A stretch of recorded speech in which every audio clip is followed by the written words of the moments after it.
Amen. Amen. Alléluia. Amen. La Bible dit Oui, oui, non. que l'Église était en paix dans toute la Judée. Toi, comment tu le dis, toi, Romain, tu écoutes la bleu. Dans la Galilée Tu Galilée. et dans la Samarie. Voilà, tu Samaria. Et l'Église s'édifiant et marchant dans la crainte du Seigneur. Et elle s'accroissait par l'assistance du Saint-Esprit.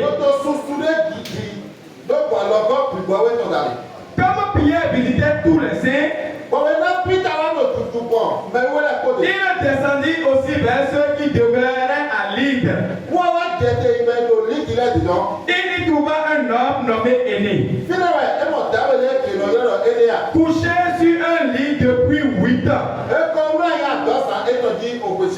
et paralytique. Pierre lui dit, Aîné, Jésus-Christ te guérit. Lève-toi, arrange ton lit. Et aussitôt Aîné se leva. Tous les habitants de Lydde et du Saron le virent. Et ils se convertirent au Seigneur. Praise the Lord. Ce monsieur était malade depuis 8 ans.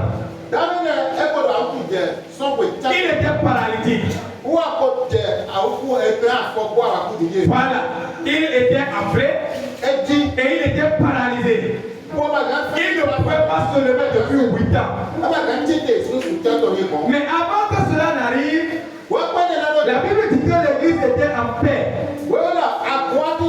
Et l'Église s'édifiait et marchait dans la crainte du Seigneur. Et l'Église était en train de s'accroître de jour en jour par l'assistance de quelqu'un. Il y a quelqu'un qui aidait l'Église à être en paix. Il y a quelqu'un qui aidait l'Église à marcher dans la crainte du Seigneur. Il y a quelqu'un qui aidait l'Église à s'accroître. Celui-là s'appelle comment? Il s'appelle comment? Le Saint-Esprit. Est-ce qu'on peut applaudir bravo pour lui? Praise God. Alléluia. Le Saint-Esprit, c'est lui qui est le chef d'orchestre de l'Église. C'est lui qui est le patron de l'Église. C'est lui qui est le directeur de l'Église. C'est lui qui est le conducteur de l'Église. Et non seulement de l'Église, mais de chacun de nous. C'est pourquoi je prends soin chaque fois de vous rappeler les apôtres au commencement. Lorsque quelqu'un donne sa vie à Jésus, automatiquement ils prennent soin pour que celui-là puisse recevoir le Saint-Esprit. Quand quelqu'un donne sa vie à Jésus, il doit recevoir l'Esprit de Jésus-Christ en lui. Le Saint-Esprit doit venir habiter en lui. Et c'est ça qui est le mystère caché de tout temps et dans tous les âges. Et que ce mystère qui a été révélé en notre temps, depuis 2000 ans, ce mystère est que l'Esprit de Dieu vienne habiter en nous. Regarde-toi et vois, est-ce que l'Esprit de Dieu habite en toi? Parce que si l'Esprit de Dieu habite en quelqu'un, la personne le sait. Il a l'assurance. Il a la certitude que l'Esprit de Dieu habite en lui. Parce que l'Esprit de Dieu qui habite en toi va te parler. Tu vas entendre sa voix. Et tu auras l'assurance qu'il est là. La Bible dit dans Romains chapitre 8 que l'Esprit de Dieu, il parle à notre esprit afin de le calmer, afin de le rassurer, afin de lui donner de l'assurance. L'Esprit de Dieu parle à notre esprit et lui dit, tu es déjà enfant de Dieu. Je suis là, tu es déjà enfant de Dieu. Et comme ça, tu as de l'assurance que l'Esprit de Dieu est là. Et cet esprit maintenant te met ensemble avec l'Église pour une œuvre. Il n'est pas là pour du matu, non. La Bible dit que l'apôtre Pierre visitait les saints. Il allait d'église en église. Il allait de ville en ville pour visiter les saints. Les saints, ce n'est pas celui qui est mort et qu'on a canonisé, ce n'est pas lui qui est le saint, non.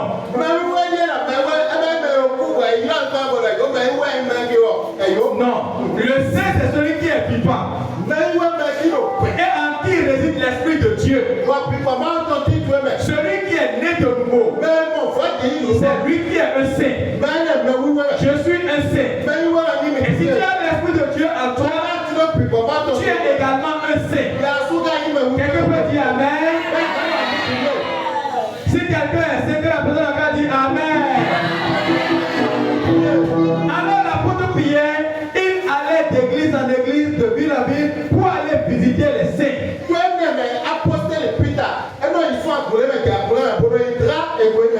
Et comme ça, il est descendu dans une ville qu'on appelle Lydde. Et il a demeuré quelque temps dans cette ville. Qu'est-ce qu'il faisait? Il prêchait l'évangile. Mes amis, si le Saint de Dieu est venu habiter en nous, c'est pour que nous puissions prêcher l'évangile. Pas de cet esprit. Nous puissions parler de cet esprit, de cet étranger.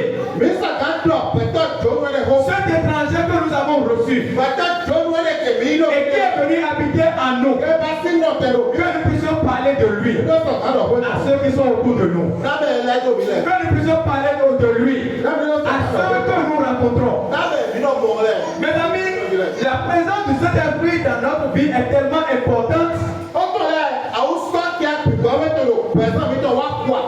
que l'apôtre Paul, lorsqu'il s'est rendu à Éphèse, il a rencontré 12 disciples qui étaient des disciples d'Apollos.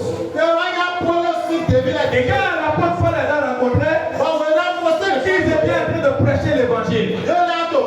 Et il leur a demandé, mais quand vous avez reçu le Seigneur Jésus, quand vous avez donné votre vie à Jésus, est-ce que vous avez reçu le Saint-Esprit?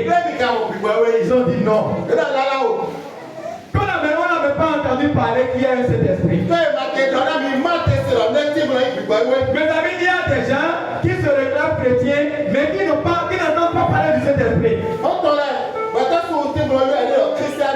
Ils n'ont pas l'expérience du Saint-Esprit. Ils ne vivent pas la vie du Saint-Esprit. Alléluia. Amen.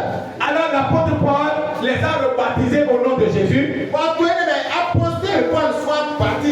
qu'il leur a demandé de quel baptême avez-vous été baptisés. Vous n'avez plus l'intention de donner votre vie à Jésus, mais de quel baptême avez-vous été baptisés? Et ils ont dit qu'ils ont été baptisés du baptême de Jean. Et Paul leur a dit, Jean a baptisé, a fait le baptême de repentance. En demandant aux gens de croire en celui qui vient après lui. C'est-à-dire Jésus-Christ. Et en cela, il les a baptisés au nom de Jésus. Ils ont repris le baptême. Et maintenant, ils ont été baptisés au nom de Jésus pour le pardon de leurs péchés. Et l'apôtre Paul leur a imposé les mains. Et ils ont reçu le Saint-Esprit. Alors, ils peuvent exercer le ministère librement et facilement. Alors, Paul était à Lydde et prêchait l'évangile. Et je veux dire, Pierre était à Lydde et prêchait l'évangile.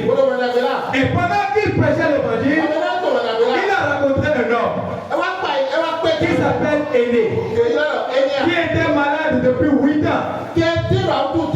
À paralysé